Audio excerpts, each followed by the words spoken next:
त्यांनी आम्हाला काही प्रोडक्ट वापरलं. खरं त्यांच्या नावाप्रमाणे जीनियस जसं नाव आहे त्या नावाप्रमाणे त्यांचं प्रोडक्ट पण आहेत जीनियस प्रोडक्ट सगळे. दुसरं म्हणजे आता सगळं शेतकरी तर आपलं शेतकरी काय मागं का राहतो.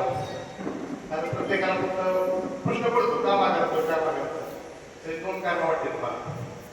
पहिली गोष्ट म्हणजे काय लाभ, दुसरी गोष्ट म्हणजे काय आपण स्वतःला कमी समजतो. लाज काय म्हणते का आपण एवढं शेतीमध्ये काम करतो कष्ट करतो तर आपण जे पिकवतोय ते विकायला तर लागतो. माहिती मला सगळं आपण जेवढं पिकतो तेवढं विकू शकत नाही पण त्यातला काहीतरी भाग आपण विकू शकतो. मी माझं स्वतःला उदाहरण सांगतो. मी माझं काय मोठ्यापणा वगैरे सांगितलं सर्वसामान्य शेतकरी आहे. सोशल मीडियावरती आपण असतो इंस्टाग्रामला किशोर ब्लॉग माहिती आहे कलिंग लावलं होतं की कलिंग आणि ते गडाळ्यामध्ये पागवते त्यात कलिंग लावलं होतं. कलिंगची अवस्था काय झाली तुम्ही बघितलं असाल रेट वगैरे किती म्हणजे डाऊन आहे सगळं.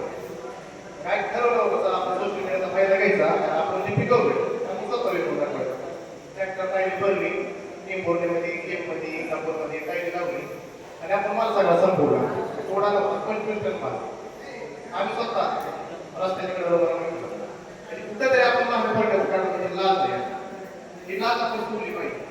आणि तुम्हाला वाटतं 3 एकर तरी लाज एवढं कसं एक होता मी काय म्हणतो त्याचा एकरच तुम्ही बाकी तुम्ही 2 एकर जरी आपल्याला दिलं 2 एकराच्या तुम्ही व्यापाऱ्याकडे पैसे घेते का एकराच्या डबल पैसा होतो.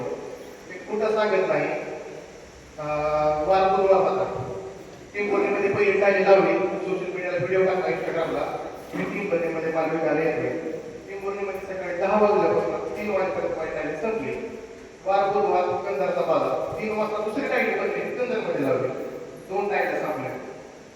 त्या दिवशी मी किती रुपये घरी घेऊन गेलो सर 70,000 रुपये घरी घेऊन गेलो. 70,000 रुपये विचार करा व्यापारी जे आहेत ते बागवान विकायला बसतात ते डायरेक्ट शेतकऱ्याकडे मार्केट ते विकायला बसतात.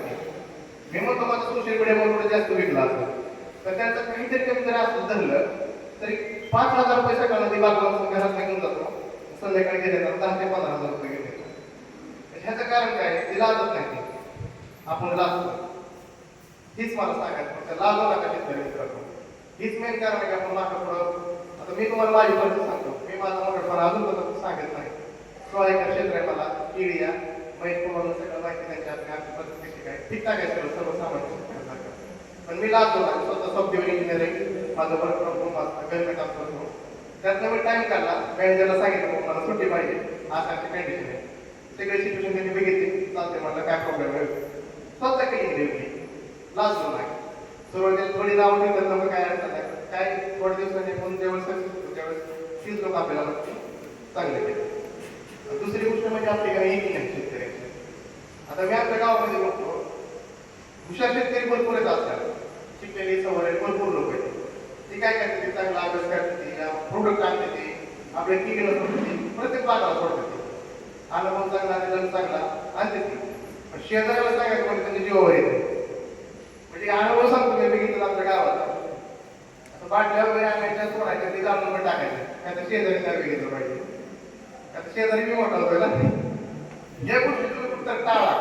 आपण शिकतोय आपल्या 2 गोष्टी चांगल्या माहिती द्या ते तुम्ही दुसऱ्याला सांगा आपल्या शेजारी त्याला प्रत्येक कंपनी आहे एखाद्या बिझनेस कंपनीचं प्रोडक्ट घेतो दुसऱ्या एखाद्या कंपनीचं प्रोडक्ट तुम्ही घ्या दुसऱ्या शेजाऱ्याला सांगा हे घे बाबा म्हणून आपण रिझल्ट चांगला ती तुम्ही आपण वापरू पडत. तुम्ही जर स्वतः एक्सपेरिमेंट करायला सुरुवात केली तर आपण कुठेतरी नक्कीच यशस्वी होणार आहे. एवढ्या गोष्टी मला तुम्हाला सांगायचं एक म्हणजे लाज सोडायची आणि दुसरी गोष्ट म्हणजे ठीक आहे. आज आपण बघतोय आपण मालावर कांद्याचा रेट काय चालू होतं 2-3 रुपये. माझा व्हिडिओ थोडेफार लोकांकडे घेतो शेजारी माझा काल वयस्कर आजोबाचा सोलापूरला कांदा घेऊन घेतला 72 रुपये कांदा घेतला मी स्वतः करू लागला त्याला पिकअपमध्ये कांदा घेऊन गेलं त्याच्याकडे फोन पे वगैरे काय नव्हतं गेलं कांदा खाली केला कांदा दिला व्यापाराला टोटल पट्टी आहे काहीतरी 4,000 रुपये त्यातलं 2,500 रुपये गाडी भाडे गेलं आम्हाला बोलायची असते काहीतरी 900 रुपये गेले आता 400 रुपये आला. त्या माणसाला महागाडी यायला पैसे राहिले होते. त्यांनी जाता म्हणजे ते वयस्कर वगैरे आमच्या शेजारचा आम्ही दोघं भाऊ नंबर त्यांनी डायरेक्ट घेतले त्याने आम्हाला फोन केला मग म्हटलं असं झालं मला पैसे पाठवा फोन तरी फोन पेला एका तिथं आम्ही त्याला पैसे पडतो ते पैसे त्या पैसे देऊ न ठेवता म्हणजे आपली शेतकऱ्याची जमीन असल्यामुळे कुठंतरी व्यापारी त्याचा फायदा घेतो.